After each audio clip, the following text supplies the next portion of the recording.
Olá, queridos irmãos e irmãs do culto do Evangelho da Noite. Estamos aqui para realizar o culto do dia 19 de agosto de 2021 e nós vamos começar a nossa sintonia lendo uma página do livro Vinha de Luz e é a página número 3. Aberta ao acaso, como sempre. Deixa eu botar mais luz aqui. Que é o necessário. Mas uma só coisa é necessária. Jesus em Lucas, capítulo 10, versículo 42. Terás muitos negócios, próximos ou remotos, mas não poderás subtrair-lhes o caráter de eleição, porque a morte te descerrará realidades com as quais nem sonhas de leve. Administrarás interessantes, vários, e, entretanto, não poderás controlar todos os ângulos do serviço.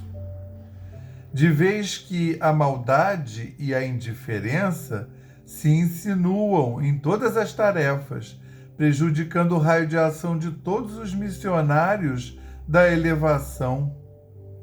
Amealharás enorme fortuna, todavia ignorarás por muitos anos a que região da vida te conduzirá o dinheiro. Improvisarás pomposos discursos, contudo, desconheces as consequências de tuas palavras. Organizarás grandes movimentos em derredor de teus passos. No entanto, se não construíres algo, deixa eu virar a página, dentro deles, para o bem legítimo, cansar-te-ás em vão. Experimentarás muitas dores, mas se não permaneceres vigilantes no aproveitamento da luta, teus dissabores correrão inúteis. Exaltarás o direito com o verbo indignado e ardoroso, todavia é provável não estejais senão estimulando a indisciplina e a ociosidade em muitos. Uma só coisa é necessária, asseverou o mestre, em sua lição a Marta, cooperadora dedicada e ativa. Jesus desejava dizer que, acima de tudo, compete-nos guardar, por dentro de nós mesmos, uma atitude adequada ante os desígnios do Todo-Poderoso, avançando segundo o roteiro que nos traçou a lei divina, realizado esse necessário, cada acontecimento, cada pessoa, cada coisa se ajustarão a nossos olhos, no lugar que lhes é próprio.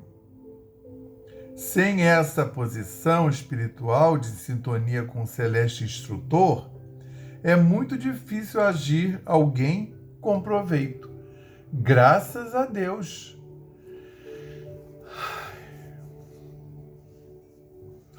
Graças a Deus, graças ao Cristo de Deus e graças ao Espírito Santo de Deus. Graças a Maria Mãe Santíssima e graças ao nosso patrono São Francisco de Assis, graças à egrégora da Aliança da Fraternidade e do Evangelho da Noite. Queremos agradecer muitíssimo, Senhor, a oportunidade de aqui estarmos mais uma vez reunidos em teu nome e juntos com essa egrégora maravilhosa do Evangelho da Noite. Que nessa noite, ó Senhor Jesus Cristo, nesses momentos que passaremos juntos, nós possamos contar com a presença iluminada dos trabalhadores do Evangelho da Noite e que durante esse culto possa realizar-se o trabalho maior que será feito em nossos lares físicos e espirituais, em nossos templos, que são os nossos corpos, o corpo espiritual, o corpo mental, o corpo emocional, o corpo etéreo, o corpo físico. Senhor, abençoa-nos com tua presença maravilhosa, trazida através esses inúmeros anjos que são os degraus energéticos da luz que sai de ti até chegar a nós.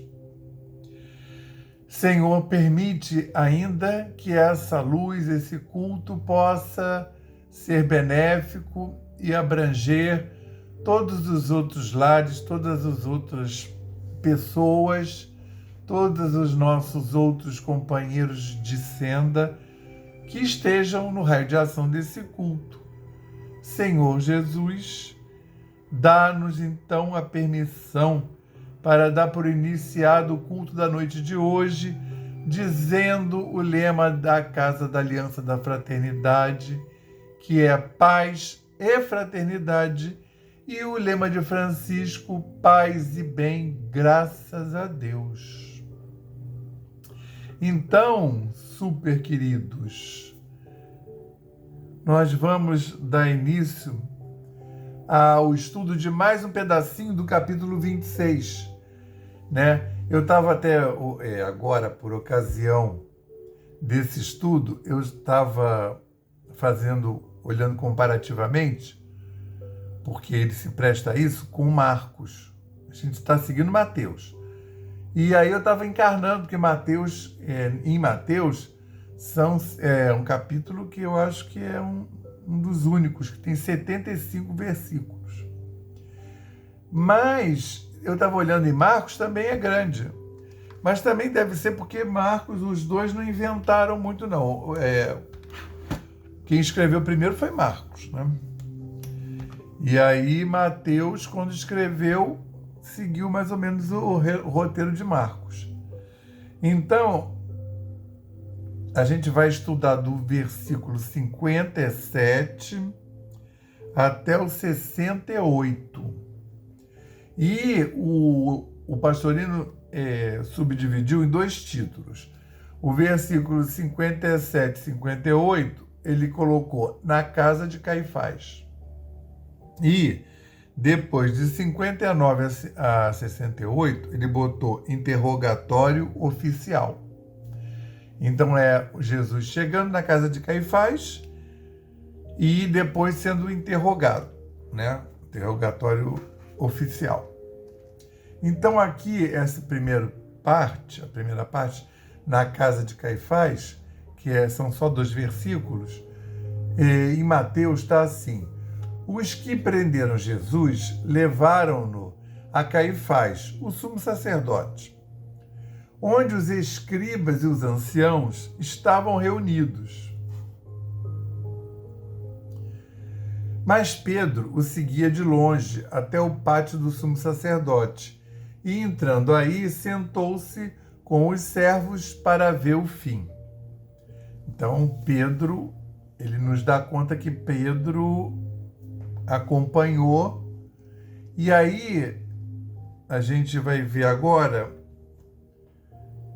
que é engraçado que a continuação não é imediatamente para quem vai pegar lá pelo Sabedoria do Evangelho, não vem logo a seguir não, sabe? Vem algumas lições depois, tá? No próprio volume 8. Interrogatório oficial. Mas, continuando agora de 59 a 68. Mas os principais sacerdotes e o sinédrio todo procuravam um falso testemunho contra Jesus a fim de condená-lo à morte. Pessoal bonzinho, né? E não acharam, embora muitas testemunhas falsas se tenham apresentado. Finalmente apareceram duas, dizendo: ele disse: posso destruir o santuário de Deus em 3 dias e em 3 dias reedificá-lo. Levantando-se o sumo sacerdote, disse-lhe: nada responde? Que testificam eles contra ti? A respeito do que estão testificando contra ti? Disse-lhe Jesus, mas Jesus calava. E o sumo sacerdote disse-lhe: conjuro-te pelo Deus vivo, que nos diga se tu és o Cristo, o Filho de Deus. Disse-lhe Jesus: tu dissestes. Além disso, digo-vos, desde agora vereis o Filho do Homem sentado à direita do poder e vindo sobre as nuvens do céu. Então o sumo sacerdote rasgou o seu manto, dizendo: blasfemou, que ainda temos necessidade de testemunha? Vedes que agora ouvistes a blasfêmia. Que vos parece? Respondendo, eles disseram: é réu de morte. Então cuspiram-lhe no rosto e deram socos e os bofetearam, dizendo: profetiza-nos, ó Cristo, quem te bateu? Sem Mateus. Então, eu estou vendo aqui, tá vendo? Para você ter uma ideia, em Marcos esse relato vai até 71. Que Marcos esmiuça mais e começa em 55. Praticamente o mesmo, né? Agora você vê, né? Tem várias coisas, né? Então a primeira é a questão do Pedro e na realidade do João. Porque aqui no relato de Mateus fala, e o Pedro, Jesus foi contido pelo aquele exército, aquele pequena guarda, né? Foi levado. E o Pedro foi andando atrás, foi seguindo. Né? Que teve aquele episódio que ele cortou a orelha do servo do Caifás. Jesus botou a orelha no lugar, falou: não reaja, né? É assim que tem que acontecer. E aí foi levado. Mas, por exemplo, aí não diz, em nenhum momento vai dizer: João foi junto. Mas a maneira como João narra, e depois, inclusive, o Pedro só entra lá na casa do sumo sacerdote porque João põe ele para dentro, né?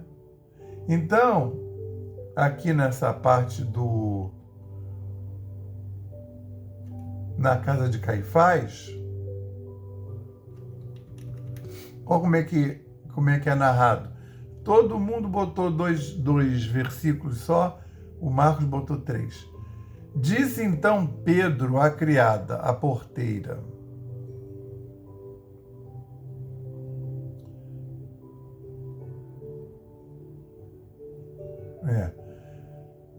vamos ver aqui. Vamos ver em Marcos. E estando Pedro embaixo, no pátio, chegou uma das criadas do sumo sacerdote. Não, estou vendo a negação. Não, na casa de Caifás. Mas seguiam Jesus, Simão Pedro e o outro discípulo. Quando não diz, está em João, e não diz, é porque é João. E esse discípulo era conhecido do sumo sacerdote e entrou junto com Jesus no pátio do sumo sacerdote. E Pedro ficou de fora, à porta. Saiu então o outro discípulo, o conhecido do sumo sacerdote e falou com a porteira e fez Pedro entrar. Então essa é a mesma narrativa que eu fiz na casa de Caifás. Pedro seguia de longe até o pátio do sumo sacerdote. É assim que João narra. Então, mostrando que o Pedro, na verdade, entrou, que não está narrado em Mateus. Mas ele conseguiu entrar porque João também foi e João colocou ele para dentro. Aí o Marcos fala assim: e levaram Jesus ao sumo sacerdote e se reuniram todos os principais sacerdotes e os anciãos e os escribas. E Pedro, seguindo de longe até dentro do pátio do sumo sacerdote, Marcos. E estava sentado junto com os servos, aquecendo-se junto ao fogo. Então, assim, Pedro foi mais atrás, à distância, e acompanhado de João. João chegou lá, já era conhecido da casa, e entrou no bolo do povo lá junto a Jesus, mas o Pedro foi barrado, praticamente. Aí, estava todo mundo lá esperando Jesus. Mas os principais sacerdotes e o sinédrio todo procuravam um falso testemunho contra Jesus a fim de condená-lo à morte. Porque o que aconteceu? Ele foi preso à noite, né? E ele está sendo levado preso completamente irregularmente. Não tem acusação formal, eles estão procurando ainda, então já não podia levar. E ele não tem sentença, não foi acusado, não foi julgado, muito menos, né? Muito menos condenado, e ainda por cima ele está sendo contido porque está entrando, isso era quinta-feira de noite, agora já está sexta de madrugada, porque esse é a sexta-feira santa, é a sexta-feira que a festa dos ázimos vai começar no final da sexta-feira, 6 horas, que é quando começa o dia seguinte. Então tudo tinha que acontecer nessa sexta-feira. E ele sequer tinha uma acusação. Então ele vai ser interrogado, mas não pode ser julgado, porque é de noite. Nem na lei dos romanos, nem na lei dos judeus, vinda lá do Antigo Testamento, não podia ter julgamento à noite. Então, assim, ele vai tentar até aí, bom, já imaginaram, vamos ver como é que a gente vai acusar ele, né? Porque nem tem acusação. E aí, não esperaram um dia para mandar prender. É bom já amanhecer aqui, que assim já amanhece, a gente já faz o julgamento.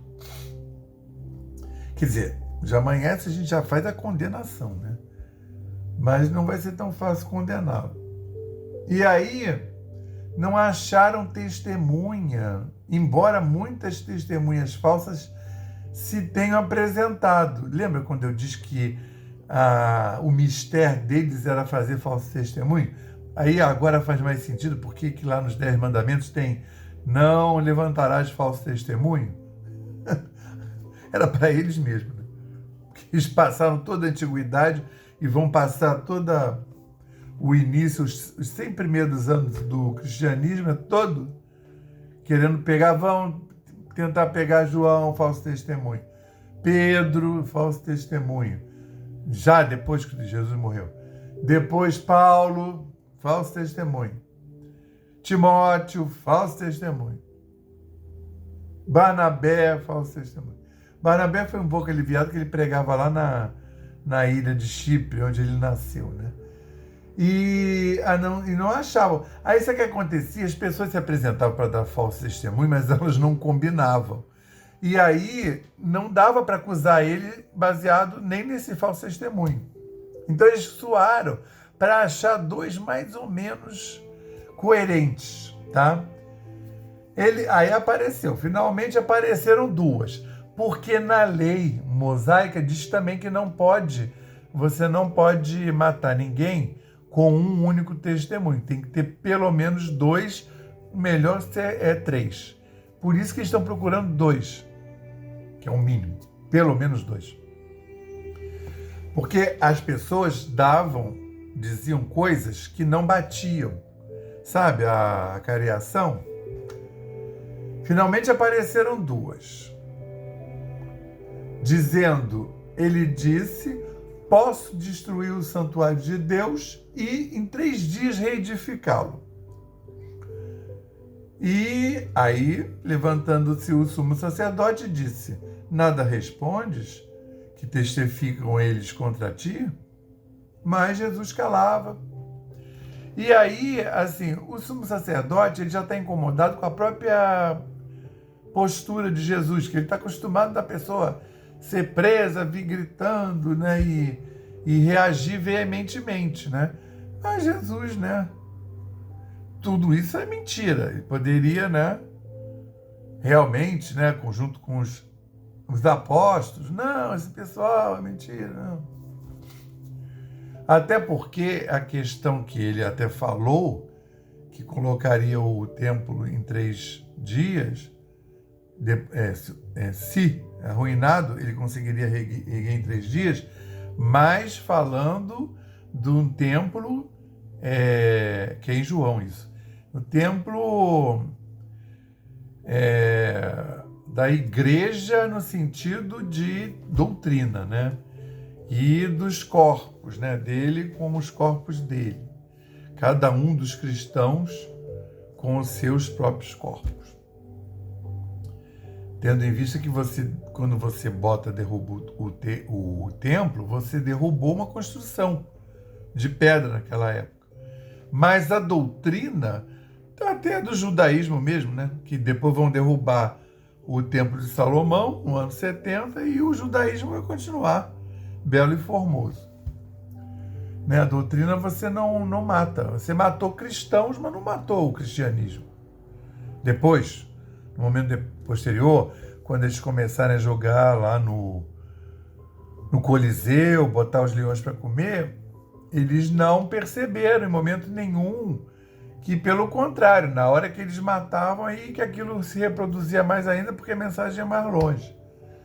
E aí essa questão da testificação, porque mesmo essas 2 pessoas, apareceram 2, eu não sei porquê, a maior parte das que faziam falso testemunho eram as mulheres. Até lá no Atos dos Apóstolos falam. Aí apareceram, Lucas bota essa narrativa, viúvas honestas e do templo, e aí elas fazem um falso testemunho contra o Pedro e o João. E aí elas falaram, mas elas só não falaram a mesma coisa não, tá? Porque uma disse que ele disse, eu vou destruir esse templo e vou levantá-lo em 3 dias. E a outra falou, ele disse, se esse templo fosse destruído, eu o levantaria em 3 dias. E isso aparece em João e ele fala, estou me referindo à igreja não física, né? E aí é engraçado que tem partes inteiras que são copiadas, né? Por exemplo, levantando-se o sumo sacerdote, no meio, interrogou Jesus, dizendo, não respondes nada que testificam estes contra ti? Mas ele se calava, não respondeu nada. Interrogou. E aí vem a outra, que seria tipo uma dicotomia. Aí o sumo sacerdote vai interrogá-lo. Interrogou e disse-lhe, tu és o Cristo, o Filho do Bendito? E Jesus disse, eu sou, e vereis o Filho do Homem sentado à direita do poder, o Filho do Homem ele mesmo, e vindo com as nuvens do céu. O sumo sacerdote, aí ouvindo isso, já até abandonou o testemunho das 2. Que aí, nesse caso, que ele, rasgando sua túnica, disse, que temos ainda necessidade de testemunhas? Temos ainda necessidade de testemunhas? Isso era muito maior. Ele se colocar no lugar de Deus, primeiramente, porque ele está se colocando no lugar de Davi, vindo à direita do poder. Aí lá no outro fala a direita de Deus Pai. Aí isso era um sacrilégio muito maior. Porque eles mesmo pregaram a vida inteira, o Velho Testamento. Vai vir o Messias, vai vir o Filho de Deus, vai vir o Jesus, vai vir o Yoshua, né? Vai vir, e aí vai vir. Mas quando veio, eles não acreditaram, né? Não reconheceram. Não reconheceram, né? Porque não quiseram, porque era conveniente. Porque ele fez todos os sinais, né? Justamente o evangelho de Mateus é um evangelho que lá no início, nos 10 primeiros capítulos, o tempo todo, Jesus faz alguma coisa e Mateus fala, olha, ele está fazendo o que está escrito lá no Antigo Testamento, no Velho Testamento. Ele está... Vê essa passagem. Aí ele põe a passagem. Né? Os 10, 12 primeiros capítulos de Mateus, que a gente já estudou, há uns 2 anos, ele se incumbe de ficar mostrando as correlações com o Antigo Testamento para ver se convencia alguém, né? Porque o Evangelho de Mateus, ele escreveu lá na Judéia, né? Na Judéia, na Galiléia, e ele escreveu para judeus. Entende? E por isso que ele faz questão de produzir um material de estudo que fosse adequado para a pregação lá entre os judeus, tá? Coisa que não vai ter em Marcos, não vai ter em Lucas, nem em João. Aí ele fala, blasfêmia, né? Essa questão dele rasgar era uma questão de uma eloquência, mostrando muita veemência, muita certeza, muita indignação, né? Rasgava, mas não rasgava tudo, não. Rasgava aqui uns 30 centímetros, que na verdade nem era rasgar, era descosturar. Ele pegava pela costura, essa era a maneira da época. E pela costura ele fazia assim, mesmo que rasgasse, ia ser um pouquinho, depois alguém ia lá e... né? Que não dava para você jogar pano fora assim. Se hoje em dia aqui já não é uma coisa barata, né? Você não vai ficar rasgando roupa, ainda mais que as pessoas não tinham guarda-roupa gigantesco para ir à feira, para ir à festa, para ir a um concerto, para trabalhar, né? Fazia tudo com a mesma roupa.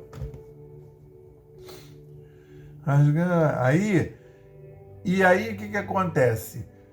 Quando ele, tu disseste,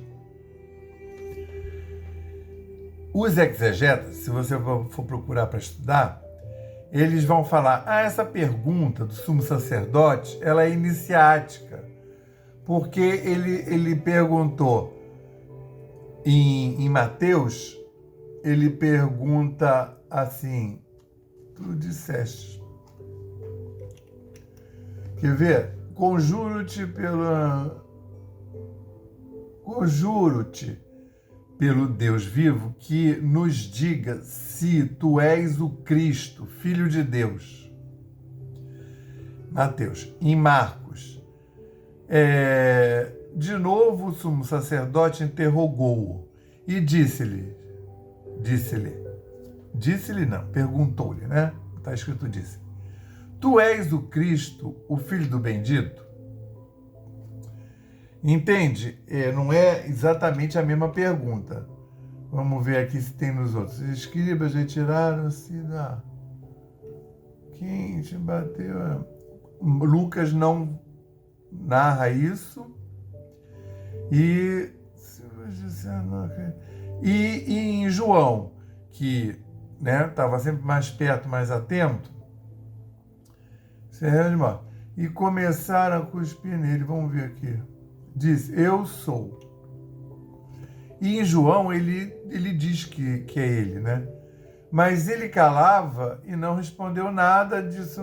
Aí disse o sumo sacerdote: Tu és o Cristo, filho do bendito? Eu sou, e vereis o Filho do Homem sentado à direita do poder e vindo com as nuvens. Então, assim, eles se colocaram, acharam uma coisa para incriminá-lo. Só que isso daí, dele dizer que ele era filho de Deus, perante Roma, quando chegar lá para o Herodes e para o Pilato, Pôncio Pilatos, isso não vai ser crime. Sabe por quê? Na religião deles, os deuses, se caso os deuses fecundam mulheres, tem relações, se casam é o forte, né? Tem relações com mulheres e os filhos nascem deuses, semideuses, né? Mas filho de Deus é Deus. Entende? Então isso não vai ser uma crime, entendeu? Porque para eles é outra moral, outra coisa. E aí os exegetas vêm, ele está falando se ele foi filho de Deus ou se ele é o terceiro aspecto, é o segundo aspecto da Trindade, o Filho de Deus. O outro aspecto da Trindade, que seria o Pai, o Filho e o Espírito Santo. Aí, Pastorino é dessa opinião, eu também. Esse negócio da Trindade, isso foi construído ao longo de séculos. Assim, isso não foi uma coisa dada. Nos primeiros séculos, e olha, muitos séculos do cristianismo, ninguém atentou para isso, não. Isso é coisa de já o homem já tendo avançado, evoluído, aí começou a juntar o Lé com o Cré. Apareceu primeiro Deus, depois apareceu o Filho que Deus disse que ia mandar, apareceu o Filho de Deus, e depois veio os apóstolos pregando no mundo através do Espírito Santo, recebendo o Espírito Santo e pregando no mundo.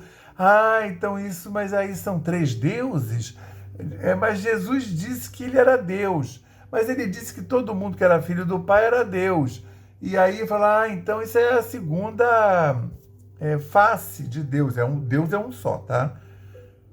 Porque vai ter gente que vai falar assim, o cristianismo também é politeísta, porque ele tem o Deus Pai, o Deus Filho e o Espírito Santo. Não, são três aspectos da mesma divindade, e isso também não foi o cristianismo que inventou, que isso já tem lá, né, lá no Oriente, né, que tem o Vishnu, Shiva e Brahma, que são três aspectos do Deus, né, do Deus, tá? São três forças. Então, o sumo sacerdote, quando ele está perguntando se é aquele que foi prometido lá do Antigo Testamento, entendeu? Ele está se referindo a esse mesmo, ele não está falando nada iniciático, né, para Jesus, não tem essa pegadinha, não, né? E porque até essa Trindade, ela vai ser estudada, descoberta, estudada, gerida, depois, ao longo dos séculos de cristianismo, que aí vão ser várias correntes, vai ter a católica ortodoxa, né? Vão aparecer várias correntes, vai vir a católica apostólica romana, vai ter o cisma, vai ter os luteranos, os anglicanos, entende? E aí as pessoas vão estudando. Por isso que na última estudo, eu falei, daqui a alguns anos, quando fizerem esse estudo, vai ainda ter revelação, né? Quem é essa figura do menino que acompanha a prisão de Jesus, que depois ele é flagrado lá e ele estava só enrolado no lençol, que parece que ele acordou e foi lá, entendeu? E aí, por que o João fala do Malcolm, que é o sumo sacerdote, o empregado do sumo sacerdote que tem a orelha decepada? Tem muitos estudos ainda para serem feitos, entendeu? Muita revelação ainda. Você vê aqui, tem vários nuances. Quando você pega os quatro e observa, você tem vários itens que foram colocados para serem desvendados, entendeu? Essa questão de Num, ele diz sou eu, e no outro ele diz tu dissestes, né? Então isso tudo aí vai ser, tem mensagem, né, oculta. Disseram todos, então tu és o Filho de Deus? E ele retrucou-lhes, vós dizeis que eu sou. Isso já é o povo, isso é em João no final. Não, em Marcos no final. E aí, então disseram, ainda temos necessidade de testemunha? Pois nós mesmos ouvimos de sua boca. E aí eles então encerram amanhã, a madrugada, quer dizer, não agora, já com alguma coisa para apresentar na cabeça deles, né? E essa questão que aparece até em Lucas, que eles falam assim, então cuspiram-lhe no rosto e deram socos, esbofetearam, depois que todo mundo achou, não, agora não precisa, agora ele já... A gente mesmo ouviu, né? Dizendo, Mateus, profetiza-nos, ó Cristo, quem te bateu, porque ali em Mateus não está descrito que, e pondo-lhe uma urna, uma venda, cobrindo a cabeça dele com um pano, perguntavam dizendo, profetiza quem é que te bateu? E blasfemando diziam muitas coisas contra ele. E quando se fez o dia, reuniu-se o conselho dos anciãos do povo, dos principais sacerdotes e dos escribas, e retiraram para o sinédrio deles. E se retiraram para o sinédrio, para fazer o julgamento, depois que... E quando se fez dia, isso aí em Lucas. Então eles cobriram, depois que eles, conseguimos uma acusação, cobriram a cabeça dele, vilipendiaram e ficaram zombando, dizendo, você não é profeta? Diz quem é que está te batendo. E aí já entabularam o julgamento, tá? Agora a gente vai sentar confortavelmente para passarmos ao nosso passe, que nós vamos ouvir o mantra e seguir com a nossa mentalmente, né? Esse passe a gente vai seguir mentalmente. E nós vamos pensar no nosso querido amigo espiritual, nos dando, nosso anjo, guardião, ou as pessoas lá da falange de Francisco, nos dando, Grégor do Evangelho da Noite, Excelência da Fraternidade, nos dando esse passe, tá? Vamos sentar confortavelmente. Elevemos mais uma vez os nossos pensamentos ao Pai e confiemos. Nós pedimos ao Cristo para que possam os nossos amigos espirituais, juntamente com os protetores de cada um aqui presente, realizar através deste passe fluídico-terápico o tratamento particularizado de acordo com as necessidades que cada um apresenta. Que seja suavemente depositado em nosso corpo fluídico, mental e físico o remédio advindo das camadas superiores da vida, tão bem preparados por corações amorosos para nos atender. Rogamos ainda que os benefícios deste passe fluídico-terápico se estendam aos nossos lares, envolvendo de forma carinhosa nossos familiares, parentes e amigos, proporcionando-lhes igualmente tratamento eficaz.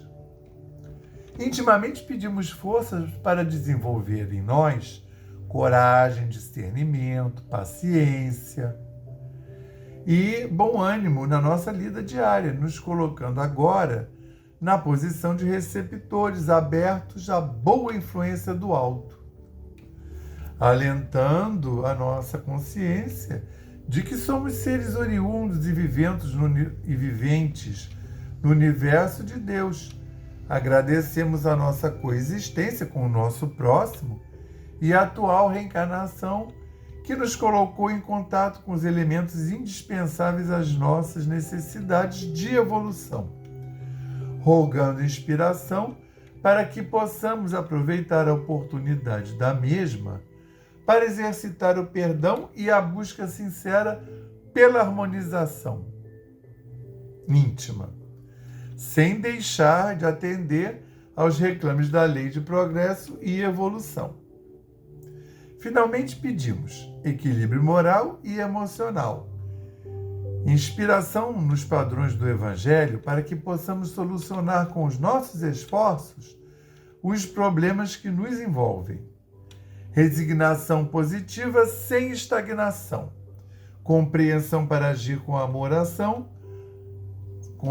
ação sem ser subserviente, proteção, forças para manter a vigilância e disposição para realizar a nossa reforma maior, graças a Deus. Graças a Deus, graças ao Espírito Santo de Deus e graças ao Cristo de Deus. Graças ao nosso patrono São Francisco de Assis, graças a Maria Mãe Santíssima e às egrégoras da Aliança da Fraternidade e do Evangelho da Noite. Jesus, obrigado por mais esse culto, por esses minutos que passamos juntos, que nós, Senhor, possamos ter sido abundantemente abençoados na paz e no amor do Senhor. Senhor, que possamos ter sido visitados em nossos lares e possamos ter tido os nossos lares sanitizados e as energias menos ditosas encaminhadas, e também aqueles, se porventura houver algum irmãozinho que está erroneamente no nosso lar, que ele possa ser encaminhado para o seu porvir ditoso, para tudo que ele tem que fazer. E, Senhor, abençoa as águas da nossa casa, do nosso prédio, as águas que a gente colocou para fluidificar, as que estão nas geladeiras, que estão no filtro, e as que estão na caixa d'água do prédio, de forma que todos os outros núcleos familiares ao redor, que estão no raio de ação desse culto, possam ser atendidos também, na medida das suas necessidades e merecimentos, né? Vamos mandar, Senhor, também uma grande quanto de energia para a saúde do planeta, para a transição planetária e para os governantes do nosso planeta Terra, para que eles possam ser envoltos, abraçados, ungidos e guiados na direção correta, na direção mais ditosa. Senhor Jesus, dá-nos a permissão para dar por encerrado o culto da noite de hoje, dizendo o lema da nossa casa: paz e fraternidade, e o lema de Francisco: paz e bem. Graças ao bom Deus, que tenhamos todos uma excelente semana, acompanhados dos anjos do Senhor. Graças a Deus.